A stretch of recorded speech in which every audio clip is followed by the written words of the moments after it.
Teacup Window Death, welcome to Cafe Tales. I'm Ailey, your host, and I'm so glad you're here. Tell me, do you look forward to winter's calm, or do you prefer the warmth of summer?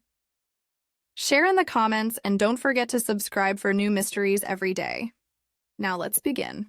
Chapter 1, Tea, Lace, and a High Window.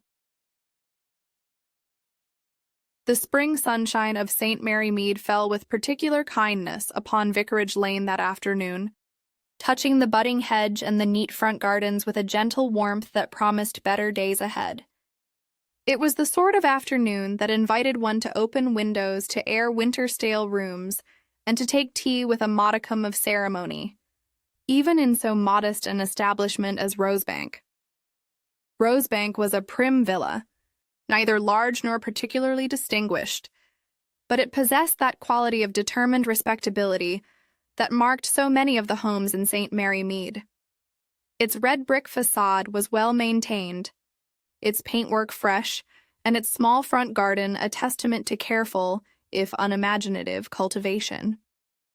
Mrs. Eleanora Braithwaite, the widow who presided over this domain, took considerable pride in keeping things just so. Miss Marple, walking up the short path at precisely 4:00, noted the newly painted window frames and the geraniums that sat in their box beneath the upper morning-room window. The geraniums were perhaps a trifle early for the season, but Mrs. Braithwaite had always been one to push things along. A managing woman, Miss Marple had often thought, though not unkindly, the sort who believed that with sufficient organization and firm intention, the world could be made to behave as it ought.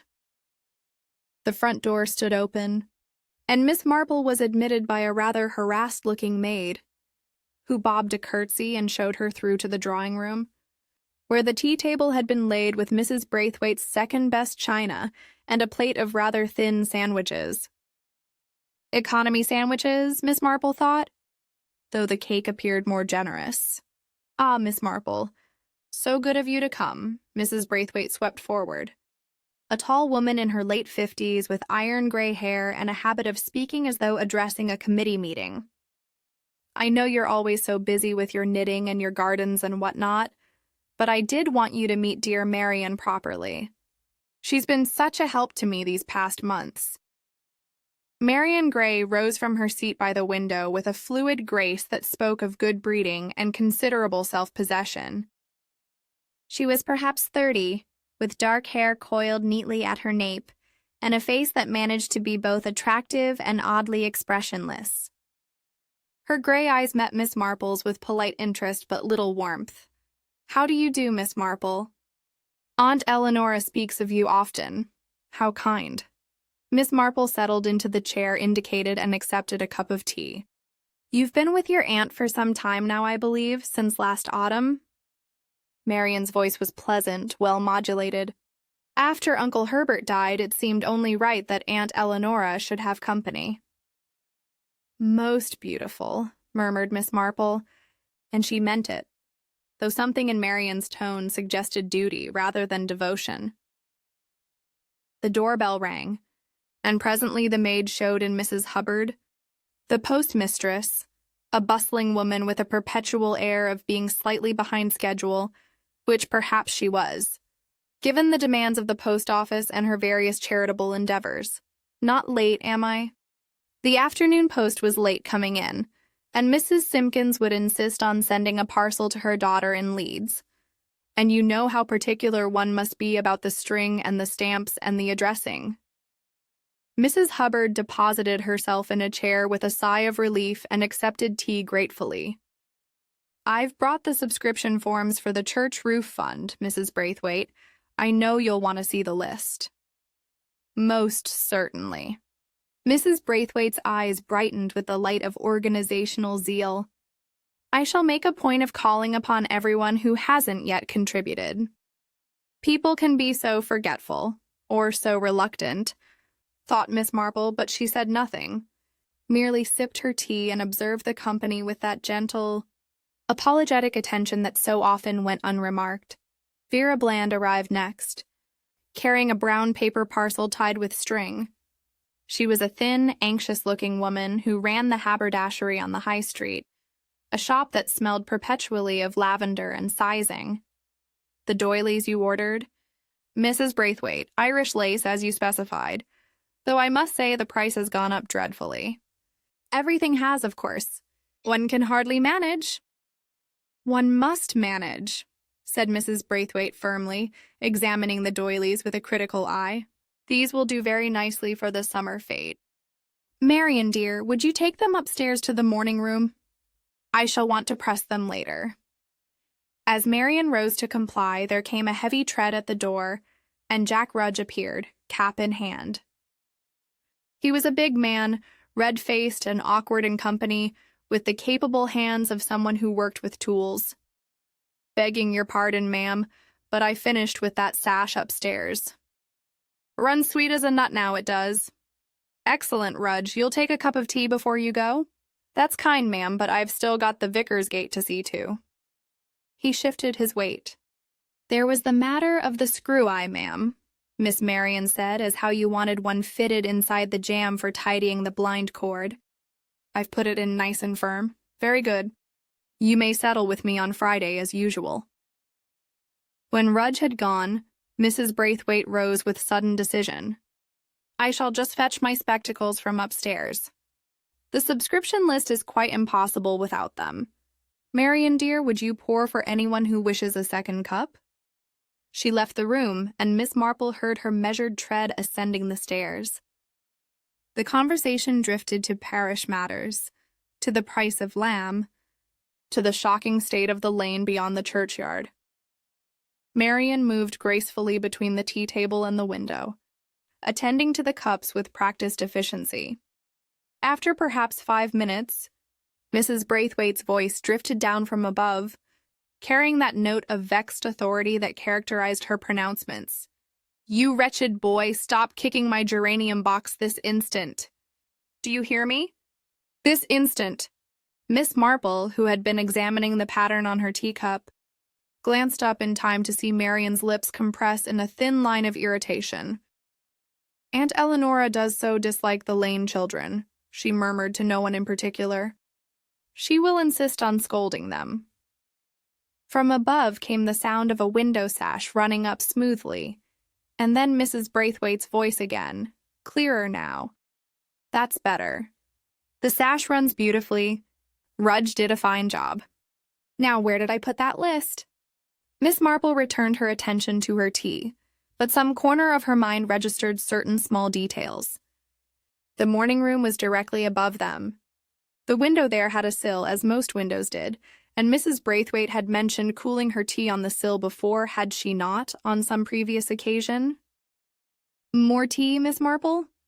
Marian's voice was polite, distant. Thank you, dear. No, this has been most pleasant. Mrs. Hubbard consulted her watch. Gracious, is that the time? I must be getting back. The afternoon counter closes at 4, and Jenny can't manage the parcels alone. I should go as well, said Vera Bland, gathering her ledger. Mrs. Jenkins will be waiting for her buttons. Marian rose to show them out, and Miss Marple prepared to follow, but as she reached for her gloves, she found her attention drawn upward to where the morning room window stood, open to the spring air. On the painted sill, just visible from below, sat a teacup, cooling, no doubt, as Mrs. Braithwaite preferred. The afternoon was very still. The sun slanted warmly through the drawing-room window, and somewhere in the garden a thrush began its evening song. It was all very peaceful, very ordinary, and then 10 minutes later came the crash of breaking china and the sound of screaming from the front garden below. Chapter 2. A Cup Shatters on Gravel. The sound that shattered the peaceful afternoon was not loud, but it carried with it a quality of finality that brought Miss Marple to her feet with uncharacteristic speed. It was the particular noise of china meeting stone, a sharp, crystalline crash followed by a heavier, more terrible thud. Marian Gray, who had just returned from seeing Mrs. Hubbard to the gate, went very pale. The front garden, she said, and her voice for the first time that afternoon held genuine emotion. Miss Marple was already moving toward the door, her mind registering with uncomfortable clarity what that second sound must have been. Marian pushed past her, running now, and by the time Miss Marple reached the front step, the younger woman was kneeling on the gravel path, her gray dress already soiled at the knees. Mrs. Eleanora Braithwaite lay sprawled beneath the morning room window, her body twisted at an angle that spoke all too clearly of broken things. Her neck was bent in a way that necks should not bend, and one hand lay trapped beneath her, the fingers still curled as though grasping for something. Near her head, scattered across the gravel in a constellation of fragments, lay the remains of a teacup, its floral pattern still visible on the larger shards. "Aunt Eleanora!" Marian's cry was raw, anguished. She reached for the fallen woman, then drew back, as though suddenly aware that touching would serve no purpose. The maid appeared at the door behind Miss Marple, took one look, and began to scream. It was a high, rhythmic sound, more mechanical than emotional, the sound of someone whose nerves had simply given way. "Hush, child." Miss Marple's voice was gentle but firm. "Go and telephone for Dr. Haydock. Quickly now." The girl fled, grateful perhaps to have something to do, somewhere else to be. Miss Marple moved forward carefully, her old eyes taking in the scene with practiced observation. She did not disturb anything, but she looked. The upper window stood perhaps a third open, the lower sash raised to let in the spring air. The sill was visible from below, and on it, catching the late sunlight, lay a teaspoon. Dr. Haydock arrived within 10 minutes, his black bag in hand and his weathered face grave.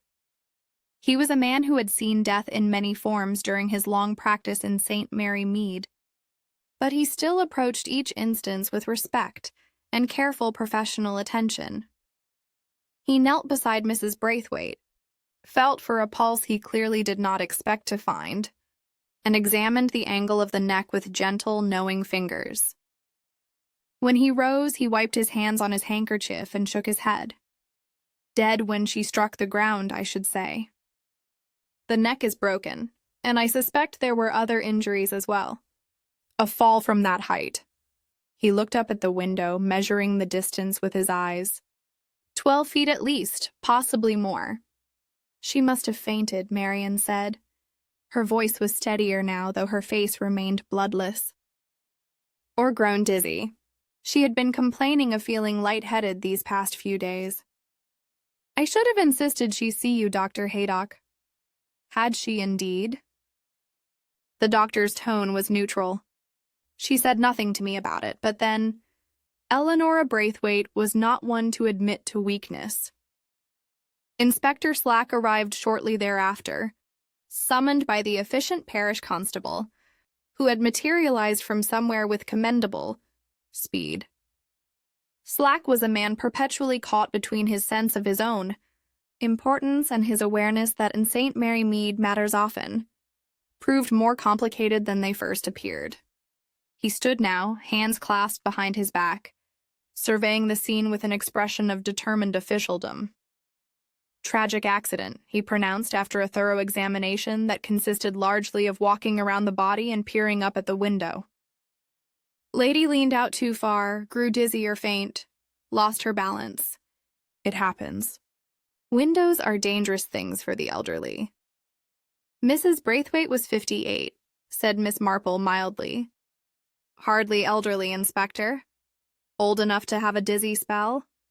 Slack's tone suggested the matter was settled. "Dr. Haydock, you'd agree? Vertigo, perhaps, or a momentary faintness?"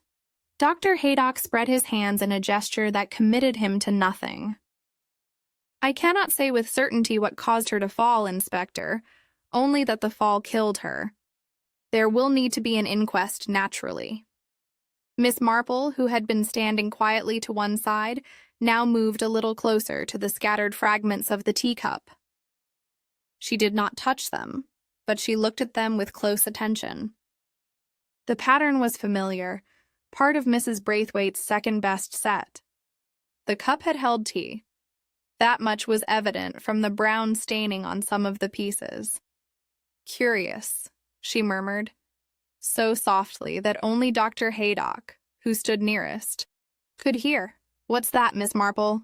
The teacup, doctor? It fell with her, you see. Or rather, after her. Slack, overhearing, turned with an expression of impatience. Of course it fell with her. She was holding it when she lost her balance. Natural enough.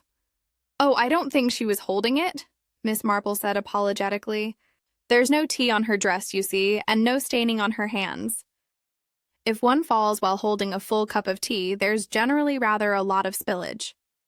It's the reflex, you understand. One clutches at things. Marian looked up sharply. A gust of wind must have knocked it off the sill after she fell. Perhaps, said Miss Marple, though the afternoon has been quite still. Not much wind at all, really.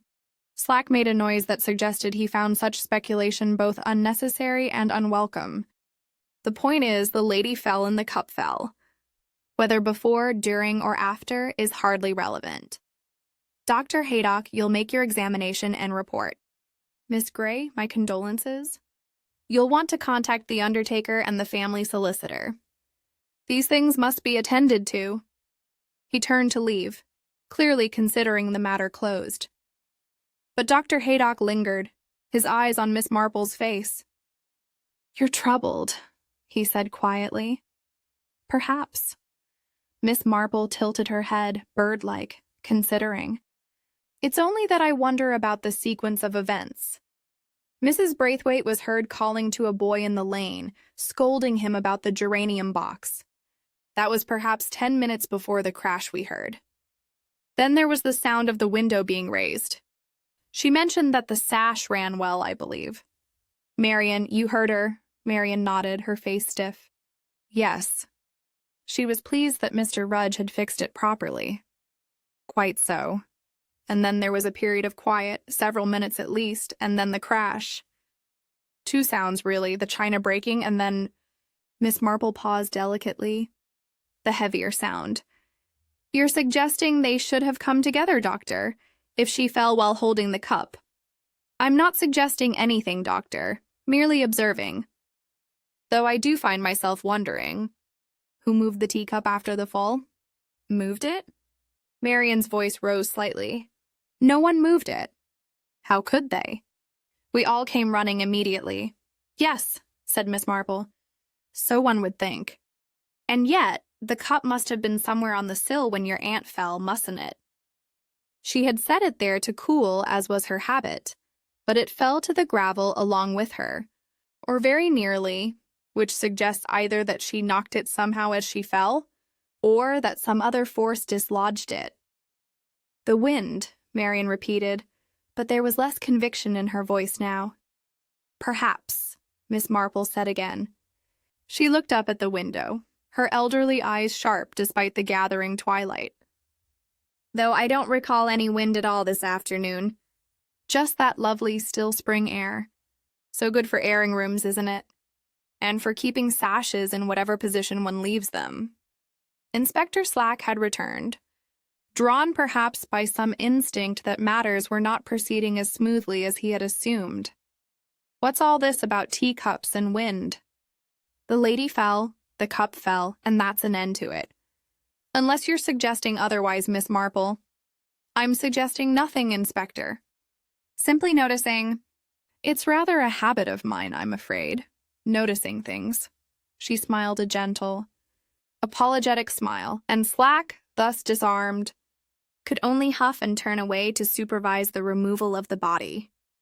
But Dr. Haydock, catching Miss Marple's eye as the shadows lengthened across Rosebank's gravel path, saw something in her expression that made him thoughtful indeed.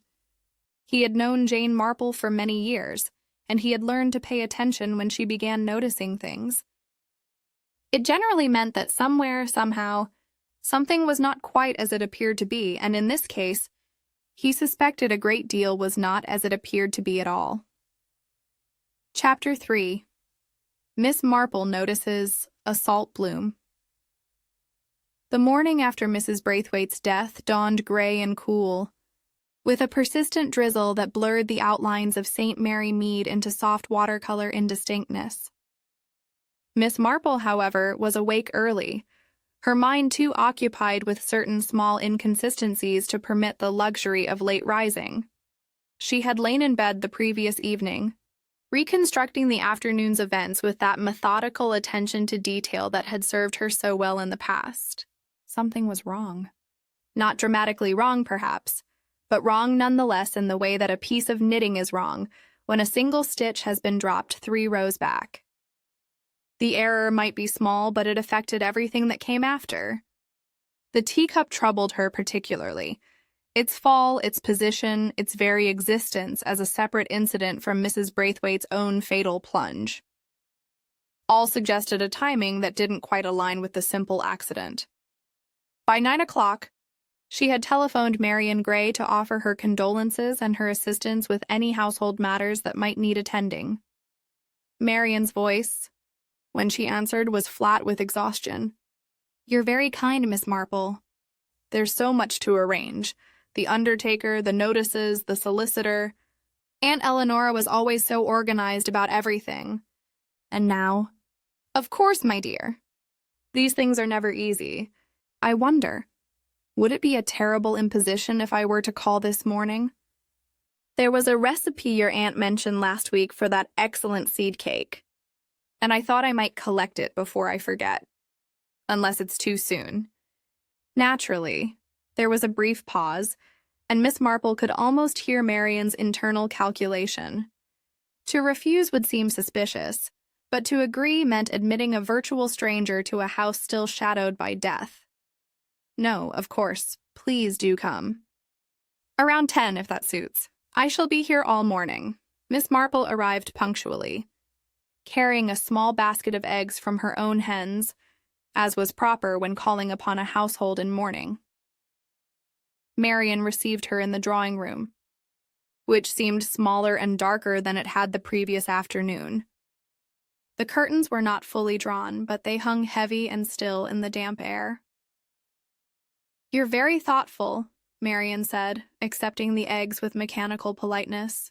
"I'm afraid I haven't been able to think about meals or anything practical. The maid is quite undone, and I've had to send her to her sister for a few days." "Most sensible," Miss Marple replied, settling into a chair, her knitting bag on her lap.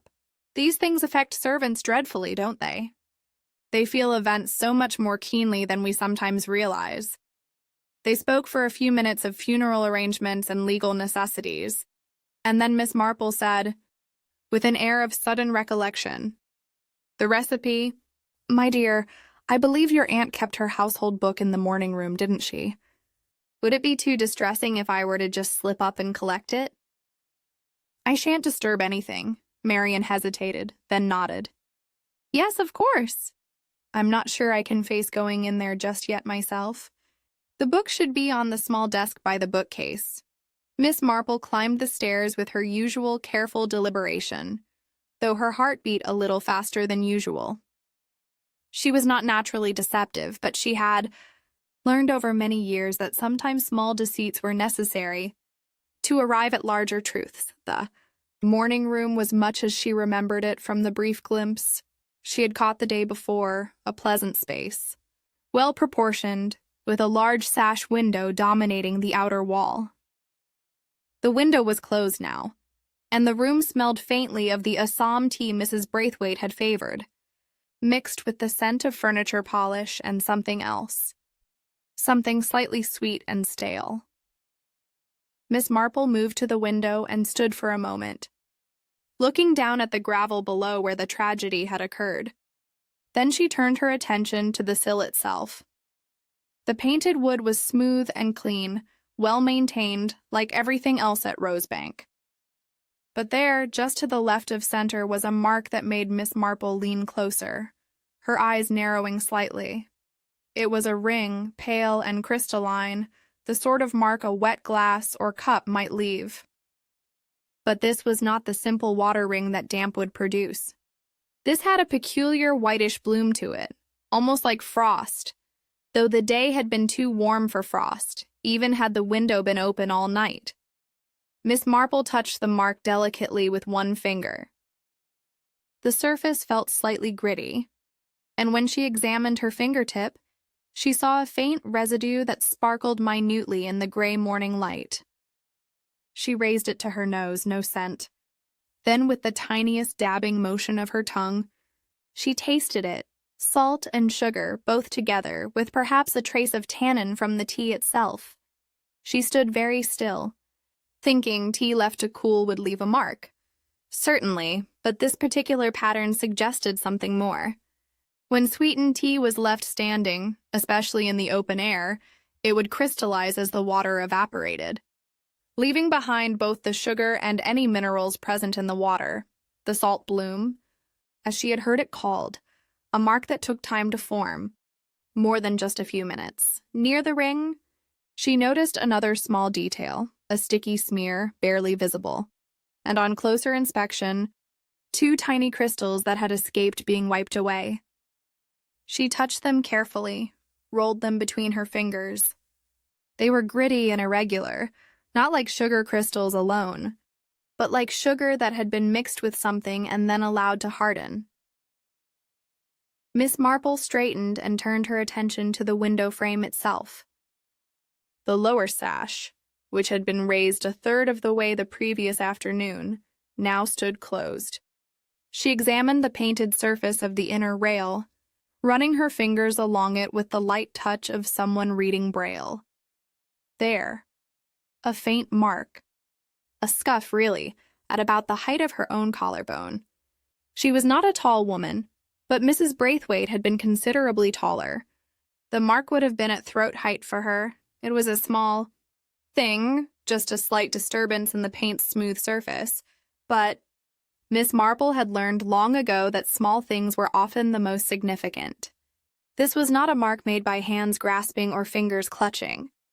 It was horizontal, a line rather than a scratch, and it had a quality that suggested pressure from something thin and taut. She stepped back and surveyed the room as a whole. The desk where the household books supposedly resided stood against the far wall. She went to it and did indeed find the book, a neat ledger with Mrs. Braithwaite's firm handwriting, recording recipes and household expenditures with equal precision. But Miss Marple's mind was not on recipes now. She was reconstructing what must have happened in this room the previous afternoon. Mrs. Braithwaite had come up for her spectacles. She had set her teacup on the sill to cool, as was her habit. She had opened the window to scold the boy in the lane, and then what? Miss Marple returned to the window and looked at it with fresh eyes.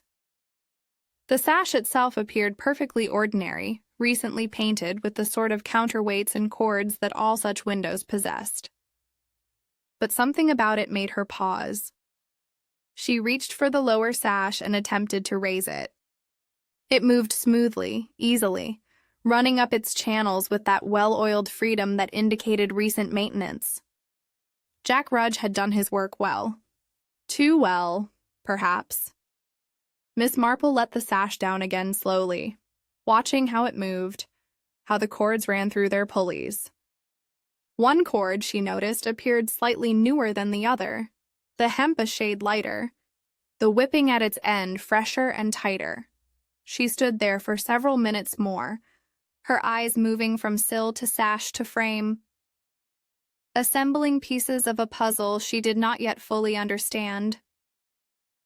When she finally descended the stairs, the household book under her arm, she found Marian waiting in the hall with a mixture of patience and poorly concealed anxiety. "Did you find what you needed, Miss Marple?" "Yes, dear. Thank you. Your aunt's recipe for seed cake is quite detailed. I'm sure it will be most helpful." Miss Marple paused, then added gently, "The morning room is very pleasant. Such a good view of the lane." "Yes," Marian said tonelessly. Aunt Eleanora enjoyed sitting there. She liked to observe what was happening in the neighborhood. "I'm sure she did."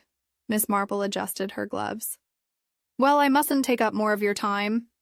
You have so much to attend to. But if there's anything at all I can do, you must let me know."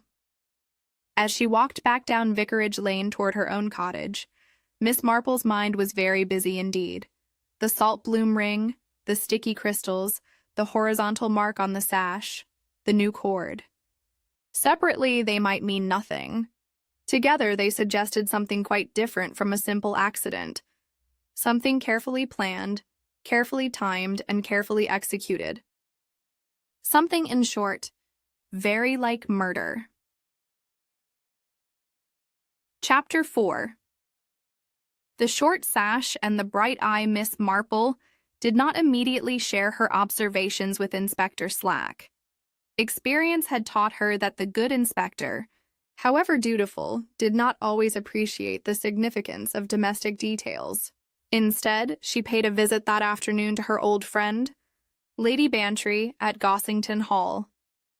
Dolly Bantry received her in the morning room, a handsome space that overlooked the gardens, where the first daffodils were beginning their tentative emergence.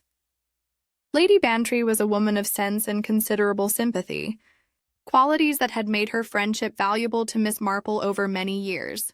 Jane, how dreadful about poor Mrs. Braithwaite, though I must confess, I never found her particularly congenial.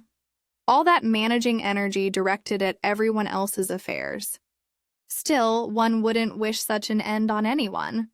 No, indeed, Miss Marple agreed, accepting a cup of tea. Though I'm not entirely convinced it was the end that everyone assumes. Lady Bantry set down her cup with a small clink. You think it wasn't an accident? I think there are certain features that deserve closer examination. Tell me, Dolly, when did you last have your sash windows recorded? My sash windows? Lady Bantry blinked at this apparent non sequitur. Good heavens, I haven't the faintest idea. Years ago, I should think. Why on earth do you ask? Because one of the cords in Mrs. Braithwaite's morning room window is notably newer than the other. Quite recently replaced, I should say.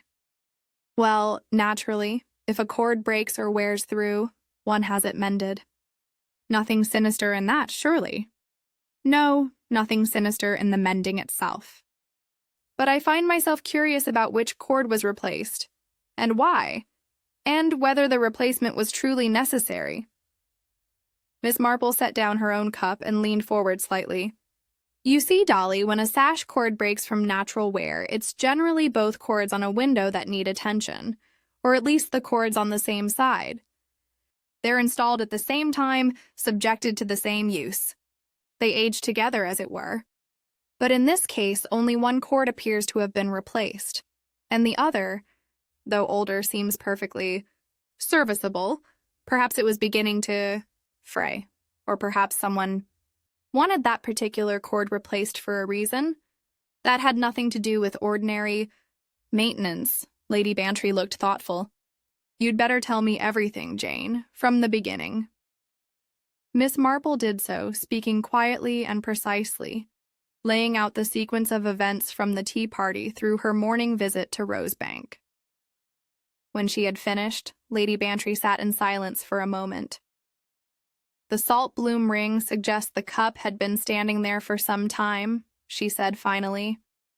Long enough for the tea to begin crystallizing. But Mrs. Braithwaite only went upstairs 10 minutes or so before she fell. Precisely, which suggests the cup was placed there earlier, not by Mrs. Braithwaite herself during that final visit to the morning room, by Marian. Then, possibly, though I should like to confirm certain mechanical details before drawing any conclusions. I wonder, Dolly, if you would accompany me on another call to Rosebank tomorrow? I believe Marian would find it easier to refuse me alone than to refuse both of us, and I should very much like another look at that window. Lady Bantry, whose life at Gossington Hall was comfortable but occasionally dull, agreed with alacrity. They arrived at Rosebank the following morning to find Marian dressed in deep mourning, her face drawn but composed. She received them in the drawing-room with correct, if weary, courtesy. Lady Bantry, Miss Marple, you're very kind to call. My dear child, you mustn't be alone at such a time, Lady Bantry said warmly. We shan't stay long, but we wanted to see if there was anything we could do, any arrangements that need making. Any correspondence that wants attending to? Marian's shoulders sagged slightly. There's so much. The solicitor came yesterday with the will. I'm to inherit everything, as Aunt Eleanora's only living relative. But there are forms and documents, and I hardly know where to begin. We could help with the household inventory if you like, Miss Marple suggested. Sometimes it's easier to have someone else handle those. Immediate practical matters was the work of only a few minutes to maneuver. Themselves upstairs to the morning room, Lady Bantry keeping. Marian occupied with questions about memorial service arrangements, while Miss Marple drifted to the window. In daylight, with leisure to examine it properly, the window yielded up its secrets more readily. Miss Marple traced the path of the new cord, from where it merged at the top of the lower sash, up through the pulley housing, and down into the weight box concealed within the frame. The cord was shorter than its fellow on the opposite side. She noticed, tied off with a fresh whipping knot that spoke of recent attention. Her eye traveled along the window frame to the inner jamb, and there she found what she had half expected. A small, bright screw eye newly installed, its thread still sharp and unweathered. It had been screwed into the wood approximately at the height of the window's midpoint when the lower sash was raised a third of the way. Miss Marple's fingers moved delicately over the sill corner nearest the screw eye.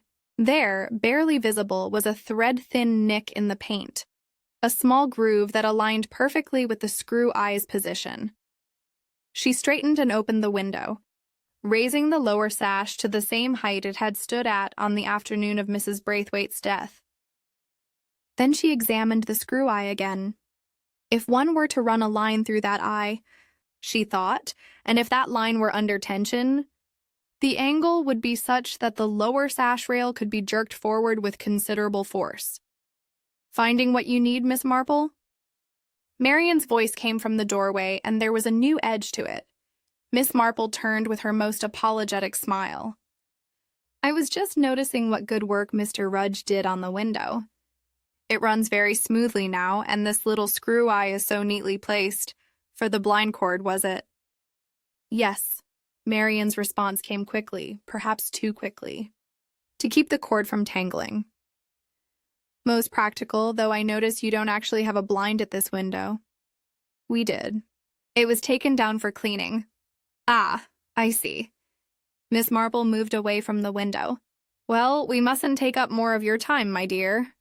Lady Bantry and I just wanted to assure ourselves that you were managing. These first days are always the most difficult. As they walked back down Vicarage Lane, Lady Bantry said quietly, You found something. Several somethings. A new cord deliberately shortened. A screw eye placed exactly where a line could be run to create a loop at throat height. A nick in the paint where such a line would pass under tension. And Marian's nervousness when I examined them. But what does it mean? How could a sash cord and a screw eye cause someone to fall from a window? I'm not entirely certain yet, Miss Marple admitted, but I believe that window holds the answer. The mechanism was there in plain sight. I simply need to understand how it was meant to work. They had reached the gate of Miss Marple's cottage. Lady Bantry paused, her hand on the latch. Jane, if you're right, if this was murder, then Marian planned it very carefully indeed. Yes, said Miss Marple softly. I rather think she did. The question now is whether I can prove it. Chapter 5. Geraniums, Condensed Milk. And syrup the following morning brought Dr. Haydock to Miss Marple's cottage, ostensibly to check on a minor ailment she had mentioned some weeks before. In truth, both of them knew that the doctor's visit had less to do with Miss Marple's health than with the matter of Mrs. Braithwaite's death. Slack is satisfied it was an accident, Dr. Haydock said without preamble, once they were settled in Miss Marple's sitting room. The inquest is set for Friday, and he expects it will be a straightforward verdict. Accidental death, possibly due to a dizzy spell or momentary faintness. And you, doctor, are you satisfied? Haydock rubbed his chin thoughtfully. I'm not sure what I am. The injuries are consistent with a fall from that height, certainly, but there's something about the whole business that doesn't sit quite right. You feel it too, I think. Miss Marple set down her knitting. I believe Mrs. Braithwaite was murdered, Doctor. More than that, I believe I know how it was done, though I'm still working out certain details. She recounted her observations about the window, the salt bloom ring, the new sash cord, and the screw eye. Dr. Haydock listened with the careful attention of a man trained to observe symptoms and draw conclusions from evidence. Ingenious, he said when she had finished, if you're right. But you'll need more than circumstantial observations about window fixtures to convince Slack, let alone a coroner's jury. I know, which is why I need to understand the complete mechanism. There are still pieces missing. The sugar crystals on the sill, for instance, they're part of it, I'm certain, but I haven't yet worked out precisely how. What can I do to help? Miss Marple smiled. You could provide me with a reason to visit Rosebank's kitchen. Medical men are always concerned about diet and proper nutrition, are they not? Marian is under considerable strain, and it would be quite natural for you to call and ensure she's eating properly, taking her meals regularly. I could accompany you, and while you attend to Marian, I might just have a word with the cook about suitable invalid dishes. Dr. Haydock's eyes gleamed with understanding. You want to examine the pantry, among other things? Yes. They arrived at Rosebank just before noon. Marian received them with some surprise, but could hardly refuse the doctor's professional concern. While Haydock engaged her in conversation about sleeping draughts and the importance of maintaining one's strength during bereavement, Miss Marple excused herself to speak with the cook about preparing nourishing meals. The cook, a stout woman borrowed from a neighbor since the regular maid was still away, was happy enough to discuss her domain. Miss Marple admired the well-organized kitchen, commented on the cleanliness of the larder, and then drifted naturally toward the pantry. Such a tragedy, she murmured, examining the shelves with apparent aimlessness. Mrs. Braithwaite kept everything so orderly. One can always tell a well-run household by its pantry. Her eye moved systematically over the contents: flour, sugar, tea caddies, spices arranged by height, and there on the lower shelf, a small saucepan that caught her attention. It was clean, or nearly so, but the interior showed a faint glaze of something that had been boiled and left to cool. Miss Marple bent slightly, peering at it in the dim pantry light. The residue had a golden tinge and a particular sheen that she recognized immediately. Sugar syrup, boiled down and then partially cleaned away, but not thoroughly enough to remove all traces. Has Miss Marian been doing any preserving? She asked casually. The cook shook her head. Not that I've seen, ma'am, though the regular girl mentioned Miss Marian was making sweets a few days ago, for the church fête. She said fudge or toffee, something of that sort. How enterprising. Mrs. Braithwaite must have been pleased to have such a helpful niece. Miss Marple's gaze continued its survey. On the shelf above stood a tin of condensed milk, its lid partially opened with the distinctive double puncture of a tin opener. Condensed milk was a common enough commodity, but Mrs. Braithwaite had been particular about her tea, and Miss Marple recalled clearly that the tea service had included a proper milk jug with fresh cream the afternoon of the tragedy. Mrs. Braithwaite took condensed milk in her tea, did she?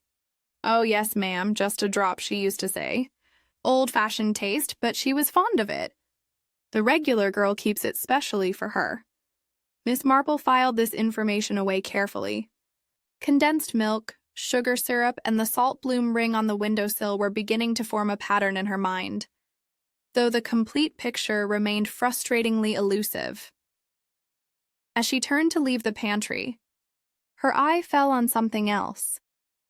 A doily, one of the Irish lace ones that Vera Bland had delivered, lay draped over a chair back near the scullery door, apparently drying.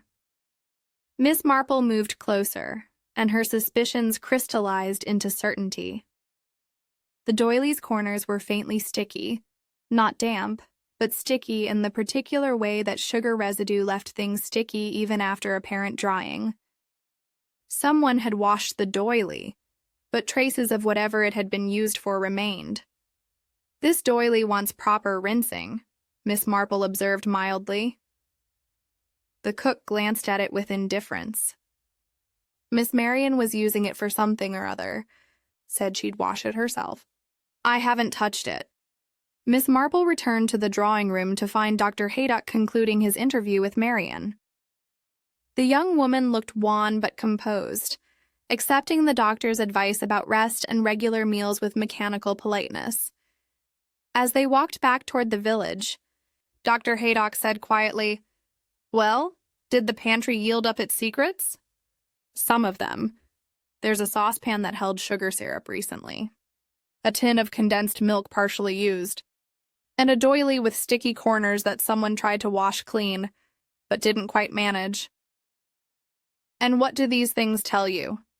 "That Marian Gray conducted experiments, Doctor. Quite careful, methodical experiments involving sugar, liquid, and timing.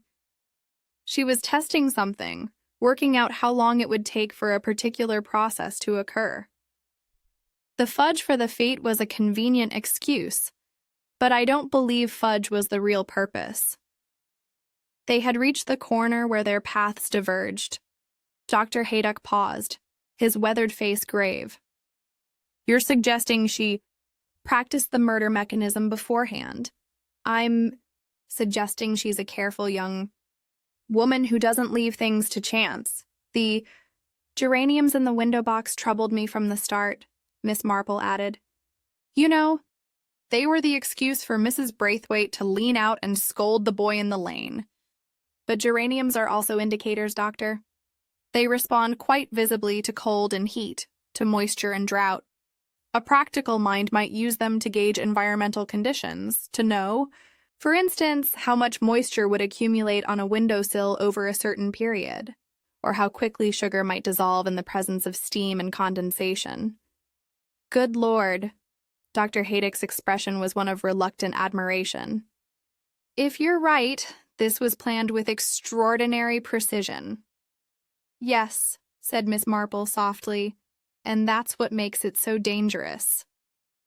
A mind capable of such detailed planning is not likely to have overlooked anything important, which means if we're to prove what happened, we must be equally thorough in our reconstruction. Can it be done?" Miss Marple looked down at her gloved hands, then back up at the doctor with quiet determination in her eyes. "It must be done, Doctor. Justice requires it, and so does the truth." Chapter 6. Alibi by Pantry, Post, and Piano Inspector Slack was not pleased to see Miss Marple arrive at the police station on Thursday morning. But years of experience had taught him that resistance was generally futile. She settled herself in the hard chair across from his desk, with the air of someone prepared to remain until matters were settled to her satisfaction. "Inspector, I've been giving some thought to the precise timing of events on the afternoon Mrs. Braithwaite died. I wonder if you might indulge an old woman's curiosity about one or two small details." Slack sighed heavily. "Miss Marple, the inquest is tomorrow. The matter is quite straightforward.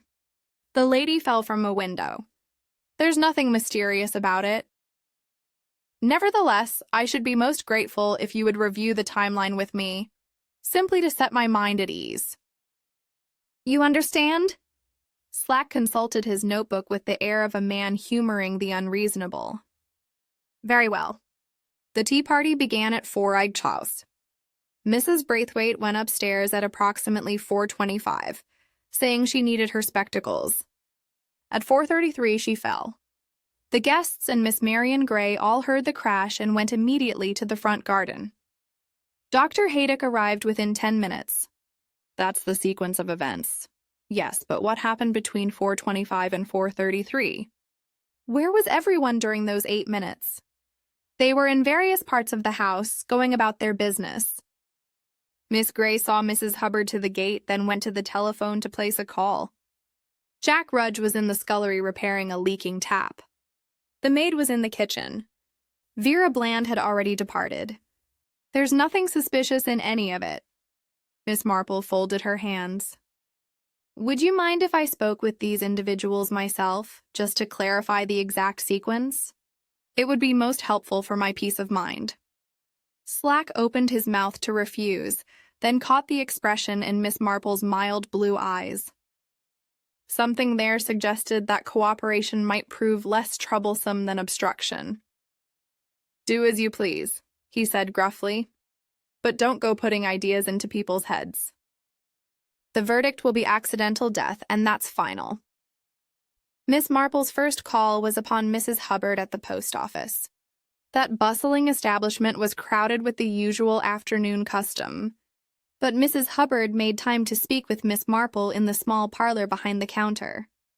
Such a dreadful business, Mrs. Hubbard said, settling her ample form into a chair. Poor Mrs. Braithwaite, though I must say she was always leaning out of windows and calling to people. I told her once it wasn't safe, but she wouldn't listen.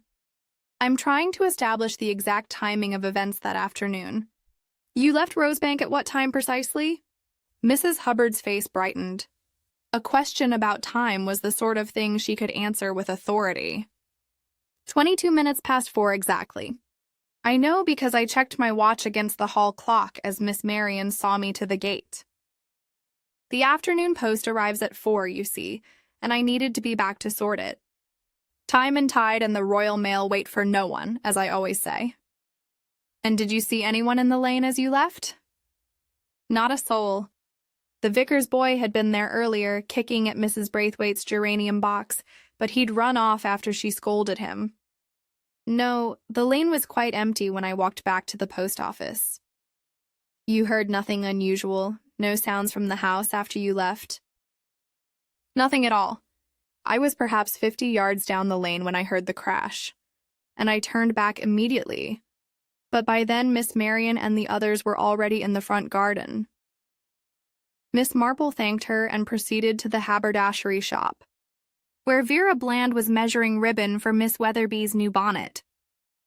Oh, Miss Marple, how kind of you to inquire. Yes, I left Rosebank at 18 minutes past 4. I noted the time because I had promised Mrs. Jenkins I'd have her buttons to her by half, and I was cutting it rather fine. I saw Mrs. Hubbard in the hall as I was leaving, but she was still putting on her coat. And you heard nothing as you walked away? Not until I was nearly at the high street. Then I heard what sounded like breaking china, but I thought perhaps someone had dropped something in a kitchen. I didn't realize until later what had actually occurred. Jack Rudge proved more difficult to locate, but Miss Marple eventually found him at the vicarage, where he was indeed attending to a gate that hung askew on its hinges. He straightened at her approach, cap in hand, clearly uncomfortable with the interrogation. I don't know as I can help you, ma'am. I was in the scullery from 4:15 until near on fixing that blessed tap what kept dripping. The maid saw me there, muttering at the thing, begging your pardon. And you heard nothing unusual? Rudge's weathered face flushed slightly. I heard the crash, same as everyone. But I was deep into that tap mechanism, and my mind was on the work. Tricky things, taps are. When the washer's gone. The screw eye you fitted in the morning room. Miss Marian asked you to install it? That's right, ma'am. The day before the accident, Mrs. Braithwaite wanted it put in neat and tidy to keep the blind cord from dangling. I did as I was asked, fitted it proper with a good long screw. Made sure it was firm, I did. And the sash cord you replaced? One of them was fraying, ma'am. Not broken, mind, but starting to go. I mentioned it to Miss Marian, and she said to replace it while I was about the other work. So I did, cut it to length, whipped the end proper, and fixed it to the weight. Good hemp rope, that was. Should last for years. Miss Marple made her way back to her cottage, her mind occupied with times and movements. At her gate, she found Dr. Haydock waiting, his expression thoughtful. "I've been considering what you said about the mechanism," he began without preamble. "And I've realized something. If Marian Gray arranged all this, she needed to be absolutely certain of two things. First, that her aunt would lean out at precisely the right moment. And second, that she herself would have an unshakable alibi for that exact time." "Precisely, Doctor, which is why the telephone call is so significant." Marian went to place a call to Market Basing at exactly 4:26. The telephone exchange can confirm the time. She was connected and speaking to someone when the crash occurred. A perfect alibi provided by an impersonal third party who has no reason to lie. But that means she couldn't have been anywhere near the window when it happened. Exactly. Which is why the mechanism had to be entirely automatic, set in motion earlier, timed to trigger at a specific moment with no need for Marian to be present. The sugar stop that I believe she used would dissolve in a predictable time frame when exposed to steam and moisture. She had only to ensure the teacup was in position, that her aunt would lean out at the right moment, and then establish her alibi elsewhere. Dr. Haydock shook his head slowly. "It's diabolically clever, but can you prove it?" "I believe I can, Doctor, but I shall need your help, and Lady Bantry's, and perhaps Inspector Slack's cooperation, however reluctantly given. We must reconstruct the mechanism exactly. Only then will the full truth become undeniable." She looked toward Rosebank, visible in the distance down Vicarage Lane, its windows catching the late afternoon sun. "Tomorrow, after the inquest, we shall see justice done, one way or another." Chapter 7. A loop where a draft should be the inquest on Friday morning was, as Inspector Slack had predicted, a perfunctory affair. The coroner, a precise man with spectacles that perpetually slid down his nose, heard testimony from Dr. Haydock regarding the cause of death, from Marian Gray regarding her aunt's recent complaints of dizziness, and from various witnesses regarding the events of that fatal afternoon. The verdict of accidental death was returned within the hour. Miss Marple, seated quietly at the back of the room, said nothing.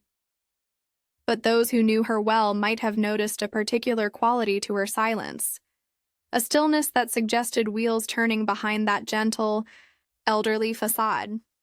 After the proceedings concluded, she approached Inspector Slack with an air of diffidence that did not fool him in the slightest. "Inspector, I wonder if I might impose upon you for one small favor. Would it be possible to visit the morning room at Rosebank this afternoon? With Miss Gray's permission, of course. There's something I should like to demonstrate." Slack's mustache bristled with suspicion. "Demonstrate?" "The inquest is concluded, Miss Marple. The matter is settled. Humor an old woman, Inspector. If I'm wrong, you shall have the satisfaction of telling me so. And if I'm right—" She let the sentence hang delicately in the air. Slack muttered something under his breath about meddling spinsters, but he agreed. Dr. Haydock, overhearing, volunteered to accompany them, and Lady Bantry, when consulted, declared that nothing would keep her away. Marian Gray received them with barely concealed irritation. The verdict had freed her, after all, and she clearly had no desire to relive the tragedy. "I don't understand what more there is to discuss," she said as they assembled in the morning room. The coroner was quite satisfied that it was an accident. "Indeed," Miss Marple said mildly. "Nevertheless, I hope you'll indulge us. I have a small theory about what happened, and I should like to test it."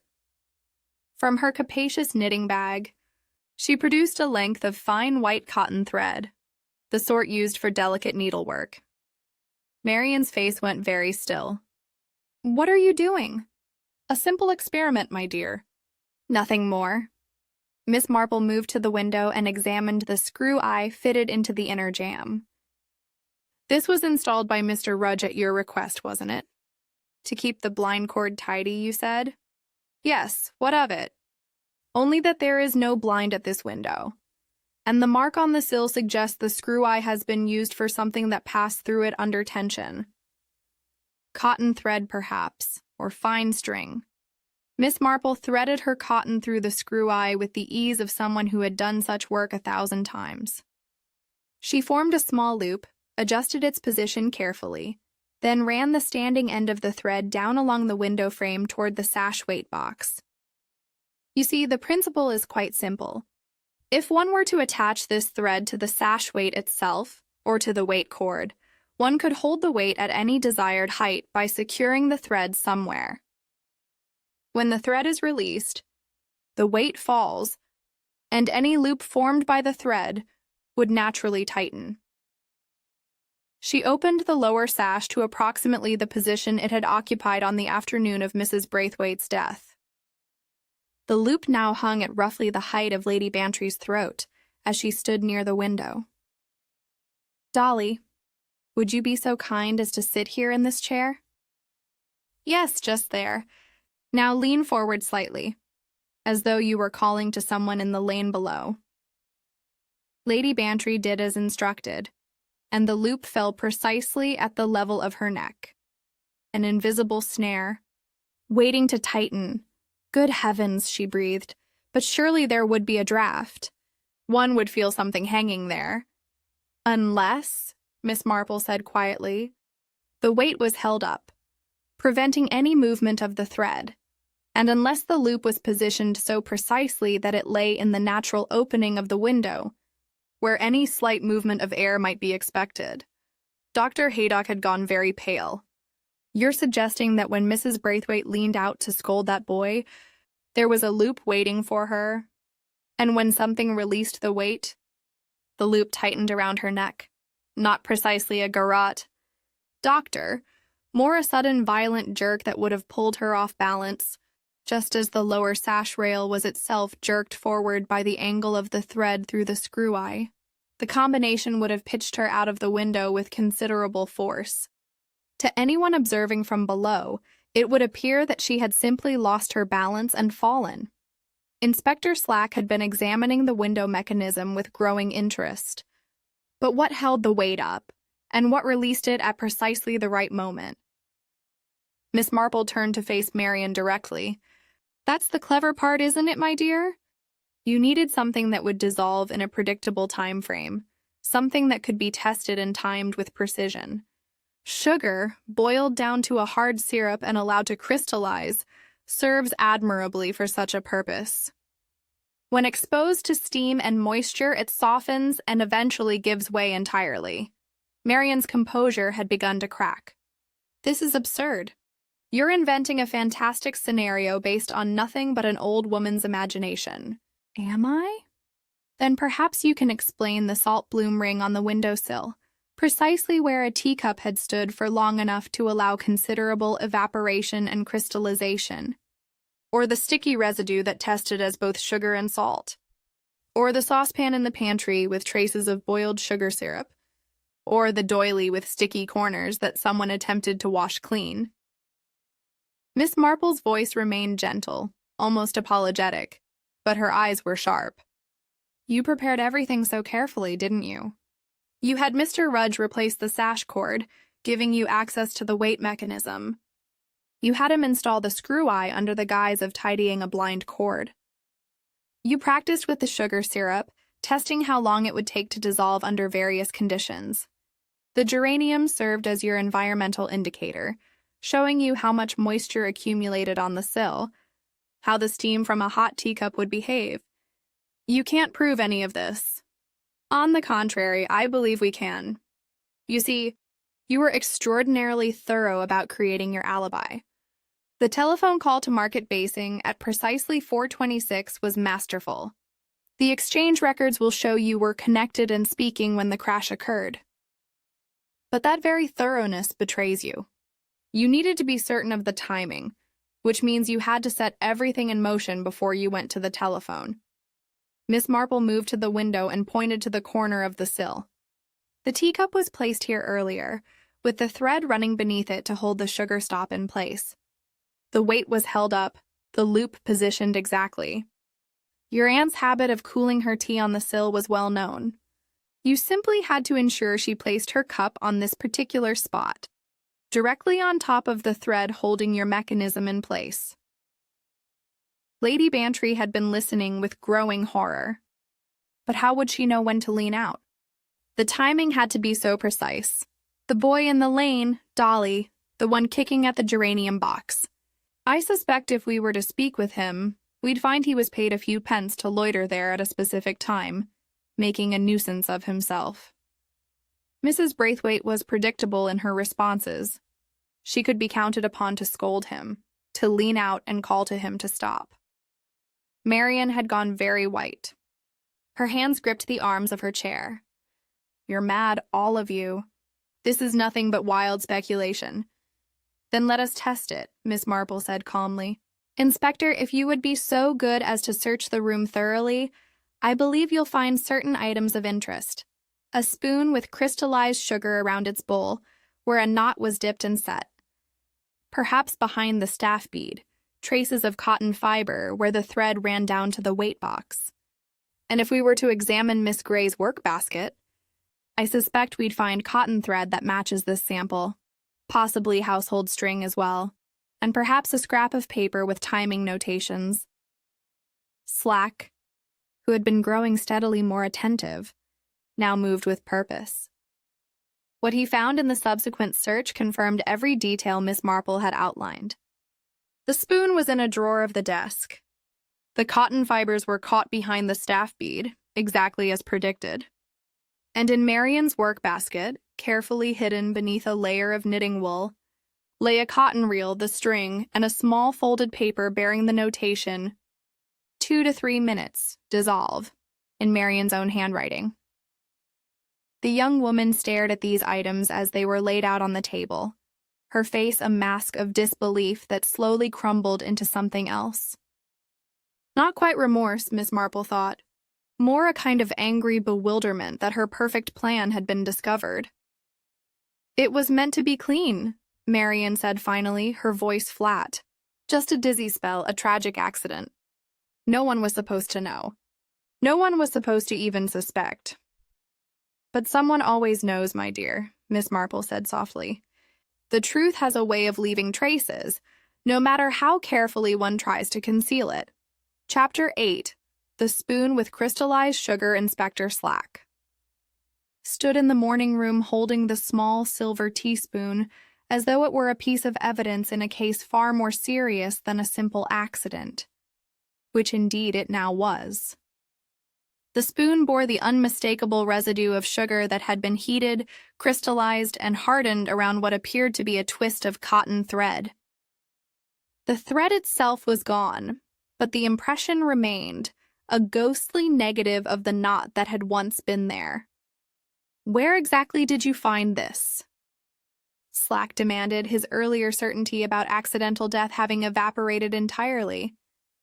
"In the desk drawer," Miss Marple replied. "Hidden beneath some writing paper? Not terribly well hidden, I'm afraid. But then Miss Gray had no reason to believe anyone would search. The inquest was over, after all. The verdict delivered." Marian sat rigid in her chair, her face drained of color, but her eyes defiant. "A sticky spoon proves nothing. I told you I was making fudge for the church fete. That's why there was syrup in the pantry. Why there were sugar residues about the place." "The fete is not until June," Lady Bantry observed quietly. "Rather early to be making fudge, wouldn't you say? It would hardly keep that long." "I was experimenting with recipes, trying different methods." "Yes," Miss Marple agreed with that gentle implacability that was far more devastating than any accusation.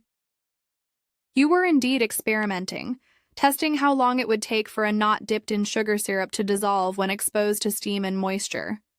That's why you needed the condensed milk, isn't it? Not for your aunt's tea, though she did take it sometimes. No, you needed to create the exact conditions that would exist when a cup of hot tea sat on a windowsill." She moved to the table where the evidence had been arranged.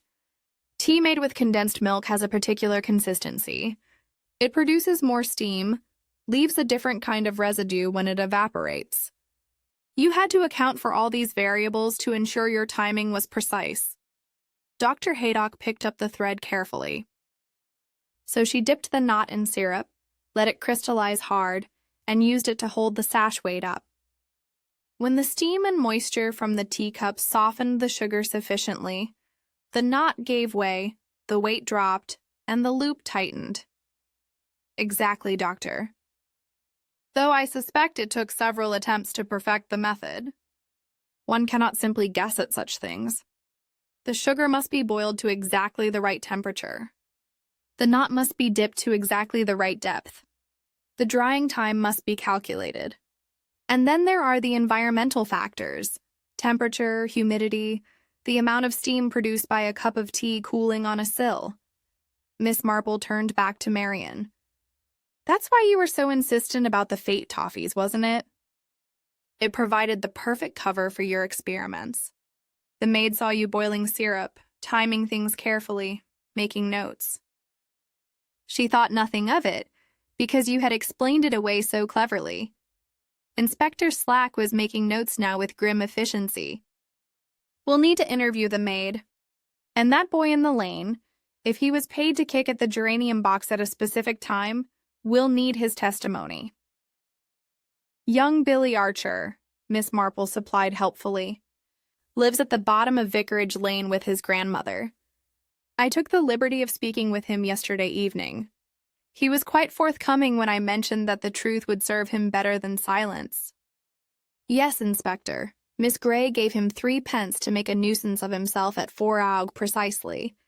She told him Mrs. Braithwaite would scold him, and he was to run away when she did. The boy thought it a grand joke. Marian's defiance crumbled slightly. He was supposed to have gone by then. She wasn't meant to lean out at exactly that moment. The timing was off by perhaps 30 seconds. Ah, said Miss Marple softly. So, you admit there was a timing mechanism, that you intended your aunt to lean out at a specific moment when the sugar stop would fail? The room fell silent. Marian seemed to realize what she had said, and her face hardened again. But the damage was done. Inspector Slack's expression was one of grim satisfaction. Miss Marple moved toward the door, then paused. Inspector, if you would examine the stair carpet, particularly at the turn where the light catches it, I believe you'll find a small grain of crystallized sugar. I noticed it the other day, but didn't quite register its significance until I understood the full mechanism. Slack descended the stairs with Miss Marple and Lady Bantry following at a more sedate pace. On the turn, where the afternoon sun slanted through a narrow window, a single tiny crystal caught the light. It was no larger than a grain of sand, but under close examination, it proved to be sugar mixed with something else, the same residue that marked the spoon. Dropped from the mechanism as she carried it upstairs, Dr. Haydock murmured. Or perhaps from the spoon itself, if she was still adjusting the sugar stop. Almost certainly, Miss Marple agreed. These small betrayals are inevitable when one attempts something so elaborate. A crystal here, a sticky corner there, a calculation written down and not quite destroyed. The human element intrudes upon even the most careful planning. They returned to the morning room to find Marian standing at the window, looking out over the lane where her aunt had died. Inspector Slack stood near the door, clearly preparing to make the arrest official. Why? Lady Bantry asked, unable to contain the question any longer. What could possibly have driven you to such a terrible act? Marian turned slowly.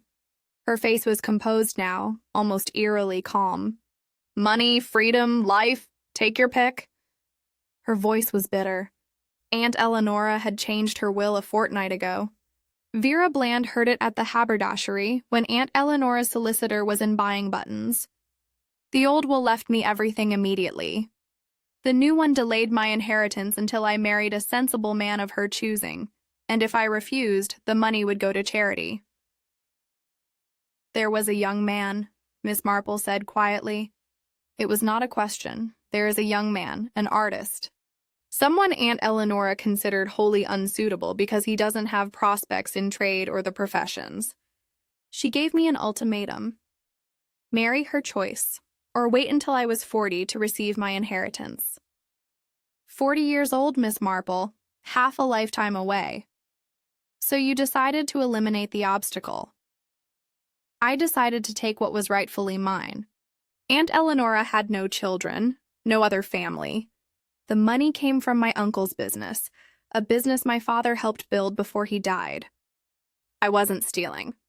I was simply claiming what should have been mine from the beginning. By murdering your aunt, Slack said flatly. That's how the law will see it, Miss Gray. Murder by means of a mechanical trap, premeditated, carefully planned, coldly executed. Marian's composure finally shattered. It wasn't meant to be like this. She was supposed to just fall, just have an accident. No one was supposed to investigate. No one was supposed to care. She was just an irritating old woman who meddled in everyone's affairs. She was a human being, Lady Bantry said, her voice sharp with anger. Whatever her faults, she deserved better than to be murdered by her own niece for the sake of an inheritance and an unsuitable young man. Inspector Slack moved forward. Marian Gray, I'm arresting you for the willful murder of Eleonora Braithwaite. You'll need to come with me now. A slack-jawed silence fell. Then Marian's eyes found Miss Marple's. How did you know? How could you possibly have worked it all out? Miss Marple's response was gentle but implacable. Because I paid attention, my dear, to the small things, the domestic details that everyone else overlooked. A salt bloom ring, a sticky spoon, a thread caught behind a staff bead. These things tell stories, to those who know how to read them.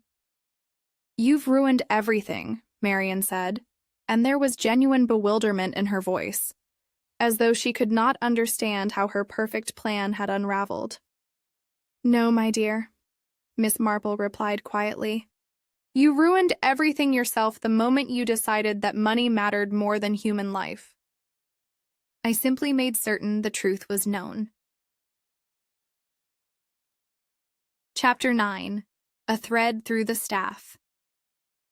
Beat after Marian Gray had been taken away in Inspector Slack's motor car, a heavy silence settled over the morning room at Rosebank. Dr. Haydock stood by the window, looking down at the gravel path where Mrs. Braithwaite had fallen. Lady Bantry had sunk into a chair, her usual vivacity dimmed by the horror of what had been revealed. Miss Marple, however, remained standing, her attention fixed on the window frame with the concentration of someone working out the final moves in a particularly complex puzzle. There's one thing I still don't quite understand, Dr. Haydock said finally. The mechanics of it. I grasped the principle, the sugar stop holding the weight, the loop waiting at throat height. But how did the thread actually run? Where was it concealed? An excellent question, Doctor, and one that requires a practical demonstration. Miss Marple produced from her knitting bag a ball of fine cotton thread and her knitting needles. With your permission, Inspector Slack left me to secure the room until his men can return to photograph and document everything. I think we might indulge our curiosity before they do. She moved to the window and knelt with some difficulty beside the lower sash.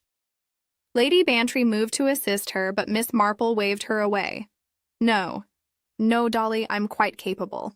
Now, observe the staff bead here. She indicated the slim molding that covered the join between the sash frame and the wall. This piece of wood serves both decorative and functional purposes. It hides the gap where the sash weight box is located. With one of her knitting needles, Miss Marple carefully pried at the edge of the staff bead. It came away easily, revealing the narrow channel behind it where the sash weights hung on their cords. There, she said with quiet satisfaction.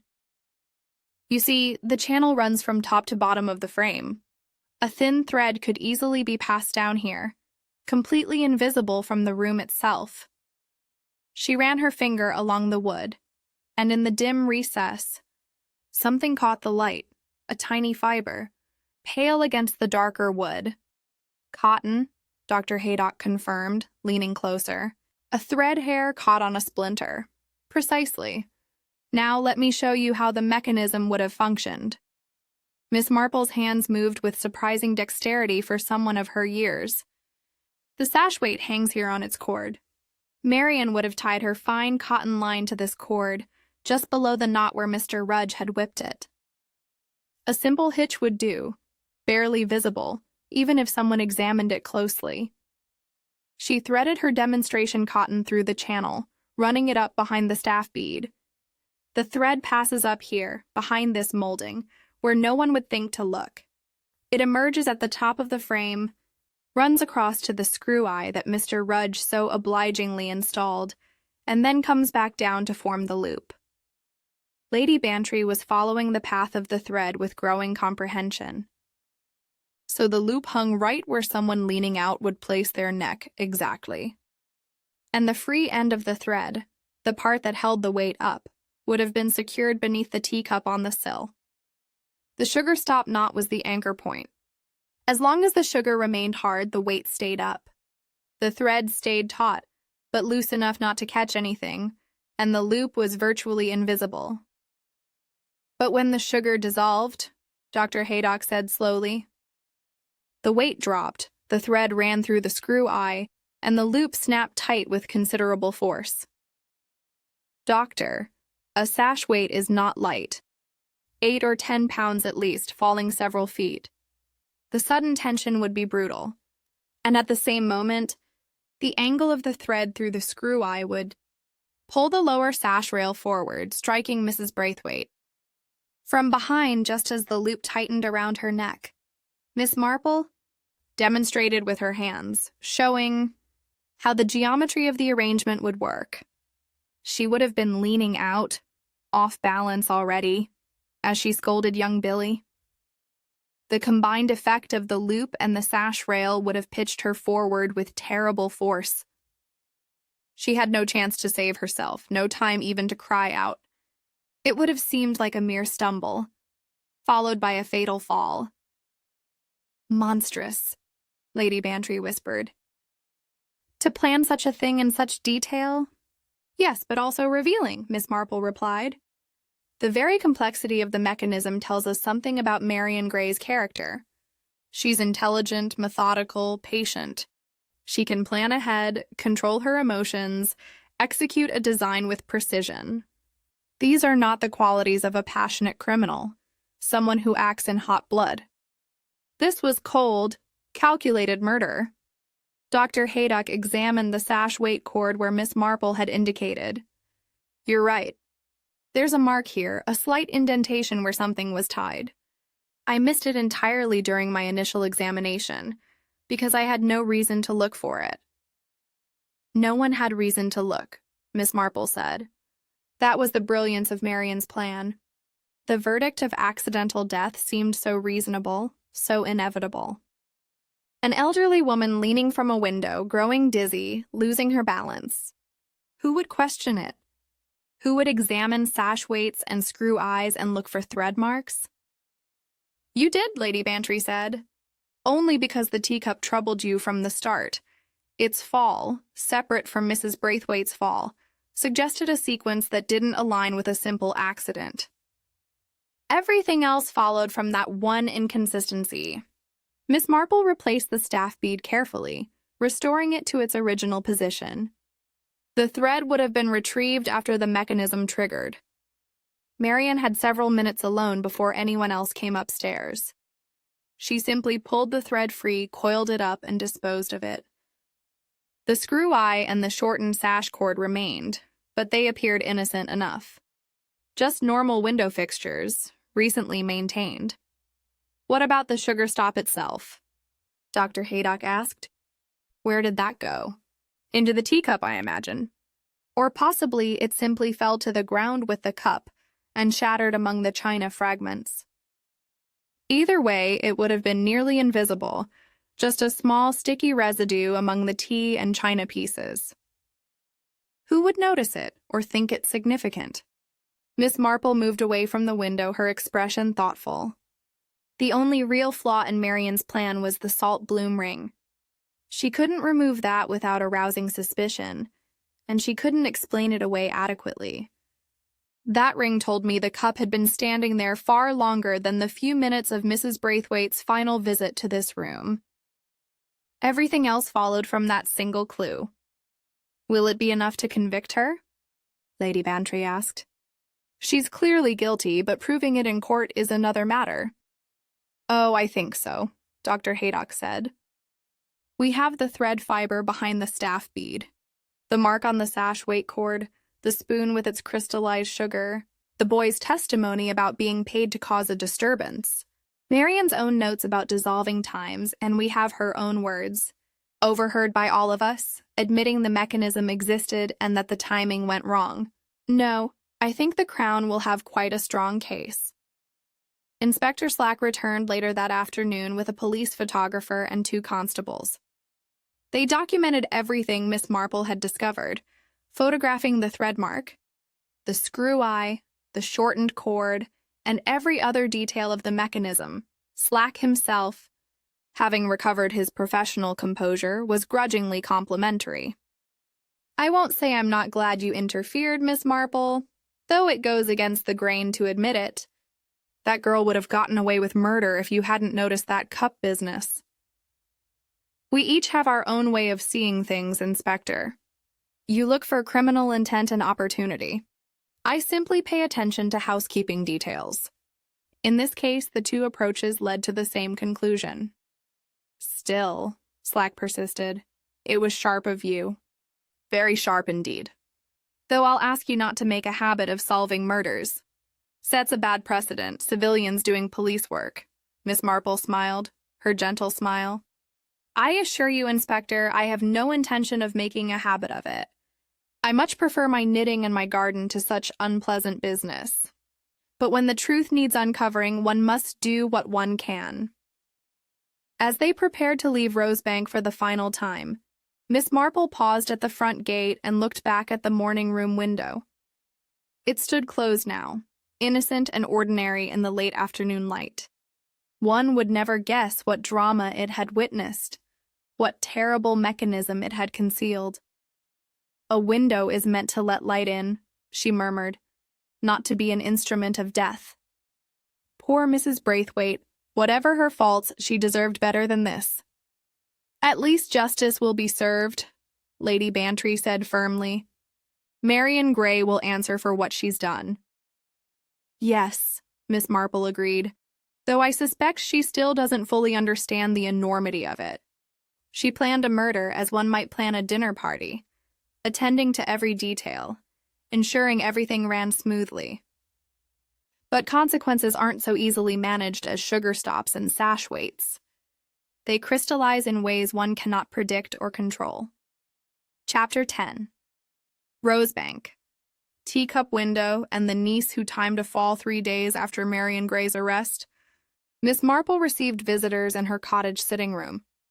Inspector Slack had requested what he termed a complete accounting of the case, and Miss Marple, understanding that official reports required official explanations, had agreed to provide one. The gathering was intimate but comprehensive. Inspector Slack sat with his notebook at the ready. Dr. Haydock occupied the wing chair near the fire. Lady Bantry had claimed the settee, and beside her sat Mrs. Hubbard, Vera Bland, and even Jack Rudge, who twisted his cap nervously between his work-roughened hands. The maid from Rosebank, returned from her sister's, perched on a straight-backed chair near the door. You've all been very patient, Miss Marple began, setting aside her knitting. And I know there are questions about how Mrs. Braithwaite actually died. Inspector Slack has asked me to explain the mechanism, and indeed, I think you all deserve to understand what happened that afternoon. She rose and moved to the mantelpiece, where she had arranged several items: a teacup, a length of cotton thread, a small dish containing sugar crystals, and a teaspoon with a hardened residue still clinging to its bowl. Let me begin with what we know happened. On the afternoon of Mrs. Braithwaite's death, she hosted a tea party. At approximately 4:25, she went upstairs to fetch her spectacles. At 4:33, she fell from the morning room window to her death. Between those two times, she was heard scolding a boy in the lane, and the sound of the window being raised was noted. These are the established facts. Mrs. Hubbard nodded vigorously. I left at 4:22 precisely, Miss Marple. I'm quite certain of the time. Indeed, and your certainty helped establish the timeline. Now, what troubled me from the beginning was the teacup. It fell with Mrs. Braithwaite, or rather, it fell moments before or after her, but she wasn't holding it when she fell. There was no tea staining on her dress or hands. So, where was the cup, and how did it come to fall? On the windowsill, Vera Bland offered. She'd set it there to cool, hadn't she? Precisely. But here's where the first inconsistency appeared. When I examined the sill the morning after her death, I found a salt bloom ring. This is a mark left when sweetened tea evaporates slowly, leaving behind both sugar and mineral salts in a crystalline pattern. Such a ring takes time to form, more than just the few minutes Mrs. Braithwaite was upstairs on her final visit. Miss Marple picked up the teacup. This suggested the cup had been placed on the sill earlier, possibly hours earlier. But why and by whom? Mrs. Braithwaite had been downstairs hosting tea. She hadn't been in the morning room since lunch. Marian placed it there, Lady Bantry said quietly. Yes. Marian prepared everything while her aunt was occupied with the tea party. She filled a cup with hot tea made with condensed milk, as her aunt preferred, and placed it on the windowsill in a very specific position. Beneath that cup ran a fine cotton thread, part of an elaborate mechanism designed to create what would appear to be an accidental fall. Jack Rudge cleared his throat. The sash cord I replaced, ma'am, and the screw eye I fitted. They were part of it, weren't they? I'm afraid so, Mr. Rudge, though I hasten to add you bear no blame whatsoever. You did the work you were asked to do, and you did it well. Too well, in fact. That's what first drew my attention. One sash cord was new, the other old but serviceable. This suggested the replacement wasn't due to ordinary wear, but served some other purpose. She picked up the length of thread. Marian needed access to the sash weight mechanism. By having you replace one cord, she ensured she could tie her cotton line to that weight without arousing suspicion. The shortened cord was deliberate, you see. It changed the drop distance of the weight, making the timing more precise. But what did the weight do? The maid asked, her voice small. It provided the force for the trap, my dear. Let me explain the complete mechanism. Miss Marple moved to the center of the room, using her hands to illustrate. Marian ran a fine cotton thread from the sash weight up behind the staff bead, where it couldn't be seen, across to the screw eye that Mr. Rudge had installed, and back down to form a small loop. This loop hung at precisely throat height when the window was opened a third of the way. Dr. Haydock leaned forward. The garrote element of the trap. Yes, though not quite a traditional garrote. The loop was loose until the mechanism triggered. The weight was held up by Marian's thread, which was anchored beneath the teacup on the sill. But the anchor wasn't a simple knot. It was a sugar stop. She held up the spoon with its crystallized residue. Marian boiled sugar syrup, dipped a knot of thread into it, and allowed it to crystallize hard. This created a temporary anchor that would hold considerable weight, but would dissolve when exposed to steam and moisture. The fudge she claimed to be making for the church fete was her cover for these experiments. She practiced, Mrs. Hubbard breathed, timed how long it would take. Exactly. The note found in her work basket confirmed this. 2 to 3 minutes was the dissolution time she'd calculated. The hot tea in the cup provided constant steam. The condensed milk made the tea particularly humid. The sugar stops softened gradually, and when Mrs. Braithwaite lifted the cup to cool down to the lane, the final support gave way. Miss Marple demonstrated with her hands. The sash weight dropped. The thread ran through the screw eye, and the loop snapped tight, just as Mrs. Braithwaite leaned out. At the same moment, the angle of the thread pulled the lower sash rail forward, striking her from behind. The combined effect pitched her out of the window with tremendous force. To anyone watching, it appeared she'd simply lost her balance. "Diabolical," Slack muttered, writing rapidly. "And almost perfect," Miss Marple continued. Marian had alibis for every moment. She was on the telephone when her aunt fell, a fact confirmed by the exchange. She'd arranged for young Billy Archer to create a disturbance at precisely the right time, ensuring her aunt would lean out when the sugar stop failed.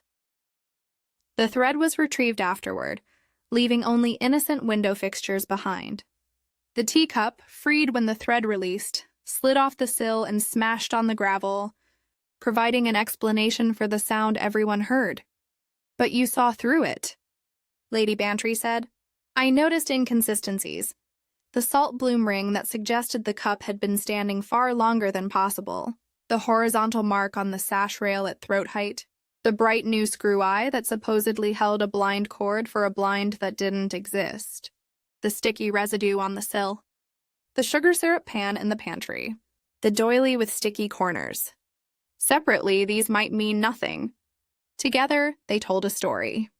Vera Bland spoke up, her voice tremulous. "Mrs. Braithwaite had changed her will, hadn't she? I heard the solicitor mention it when he came in for buttons. Marian would have to wait years for her inheritance, unless she married someone Mrs. Braithwaite approved of. That was the motive. Yes, Marian wanted her freedom and her money, and she wanted them immediately. Her aunt stood in the way, so she removed that obstacle with the same careful planning one might apply to any domestic task. But murder isn't a domestic task, and human consequences cannot be boiled down and timed like sugar." The room fell silent. Miss Marple returned to her chair and picked up her knitting. "The trial will be in the autumn," Slack said finally. "With the evidence we've gathered, and Miss Gray's own partial confession, the Crown's case is strong. She'll hang, almost certainly." The maid began to cry softly. Mrs. Hubbard patted her hand. "It's a terrible business," Dr. Haydock said heavily. "A young woman's life thrown away, for money and impatience. And an older woman's life taken," Miss Marple added gently. "We mustn't forget Mrs. Braithwaite. Whatever her faults, and I grant she had them, she deserved to live out her natural span. Marian took that from her as casually as one might break a teacup." Lady Bantry shivered. "I shall never look at a sash window quite the same way again." Miss Marple smiled slightly. "Windows are innocent things, Dolly. It's human ingenuity turned to dark purposes that's dangerous. Though I must say, I shall be more cautious about where I set my teacup to cool. One never knows what mechanisms might lurk beneath innocent-seeming sills." "Murder by tidy," Slack said, echoing his earlier comment. "That's what I'll call it in my report. Murder disguised as household maintenance." "A tidy murder for a managing mind," Miss Marple agreed. "But as I've often observed, the human element inevitably intrudes. Marian Gray could plan every mechanical detail perfectly, but she couldn't account for an elderly lady who notices salt bloom rings and sticky spoons. The smallest domestic details betrayed her in the end." As the gathering dispersed, Lady Bantry lingered. "You were brilliant, Jane, absolutely brilliant. I simply paid attention. Dolly. That's all detection really is in the end, paying attention to what doesn't quite fit, what doesn't quite make sense. The rest is merely working out the logical implications. Still, Rosebank will never be the same. Teacup, window, and death. It sounds like something from a penny dreadful." Miss Marple glanced toward her own window, where the spring twilight was gathering. "Life often does when one examines it closely enough. The difference is that in penny dreadfuls, justice is always served tidily. In life, it requires rather more effort." She picked up her knitting, and the needles began their steady click. Outside, St. Mary Mead settled into its evening routines, peaceful and ordinary. But Miss Marple knew, as she'd always known, that beneath the surface of village life lurked all the passions and dangers of the wider world, One simply had to pay attention, to notice.